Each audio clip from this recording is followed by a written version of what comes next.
Hi, my name is Jim Le Shana, and I serve as the superintendent for the Family of Friends churches known as Northwest Yearly Meeting of Friends. We have churches in Oregon, Washington, and Idaho, and I'm really glad to be with you today for this opening worship service for our 2025 Northwest Yearly Meeting annual sessions.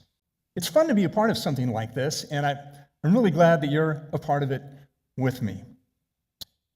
You know, there are a lot of really good reasons to be a part of a family of churches. Things like to spur one another on to love and good deeds, to share best practices, to help each other during times of crisis, hard times, and to accomplish purposes that are bigger than ourselves. Things like our camps and schools and missions and church planting, so many things.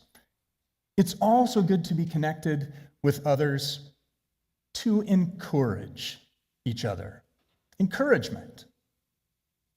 This year, the theme for our annual sessions, it's one word: hope. Where is your hope today? You know, a quick glance at the news, it reminds us that we live in a world that is desperate for hope.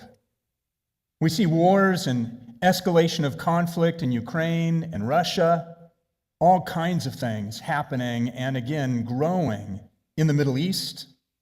Immigration crisis, Islamic refugees flooding into Greece, to say nothing of the immigration issues that are here in the United States. And what about natural disasters? Think about the tragedy that has happened recently in Texas.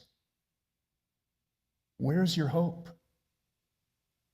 Financial pressures abound, stock market uncertainties, jobs, questions about health care. Where's your hope?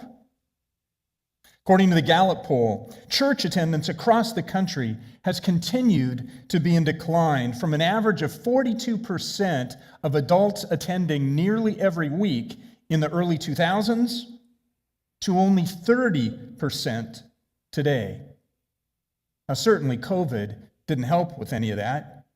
But the Gallup poll, they predict, and I quote, that church attendance will continue to decline in the future given younger Americans' weaker attachment to religion.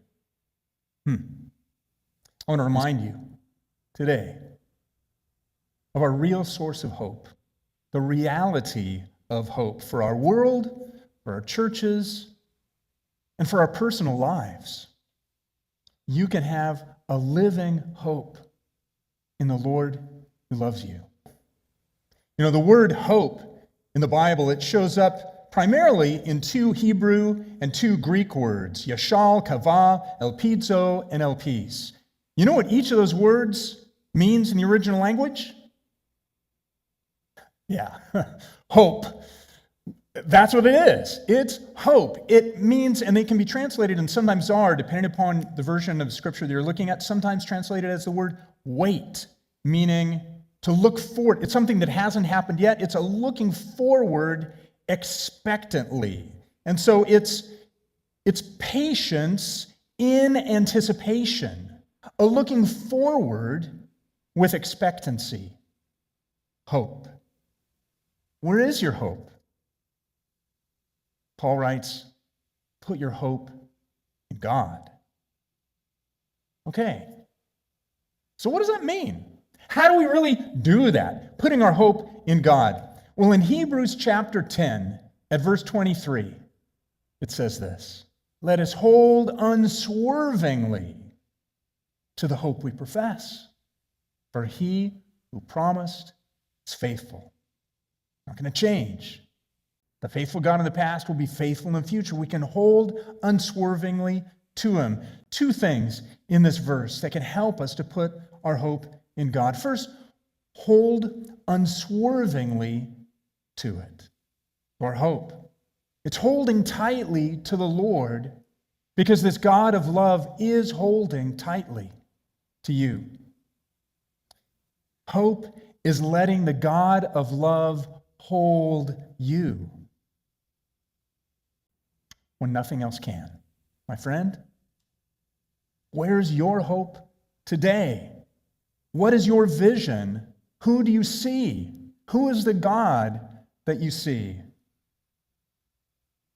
Let us hold unswervingly to the hope we profess in a God who is faithful and who loves you. And that really is the second part. It's holding unswervingly to that hope, but also to profess it, to share it with others.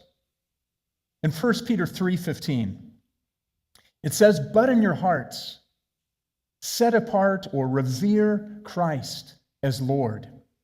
See, it's remembering who God is. He is Lord. He is in charge. He is able. And then always be prepared to give an answer to everyone who asks you to give the reason for the what? The hope that you have. But do this with gentleness and respect. It's having it, and it's sharing it. Both of these things are a part of the evidence of us putting our hope in God. Here in Northwest Yearly Meeting, in your church, in your personal life, for all of us, let's stand up in hope for a world that is desperate, for a world that needs to know the hope that we have in Jesus Christ.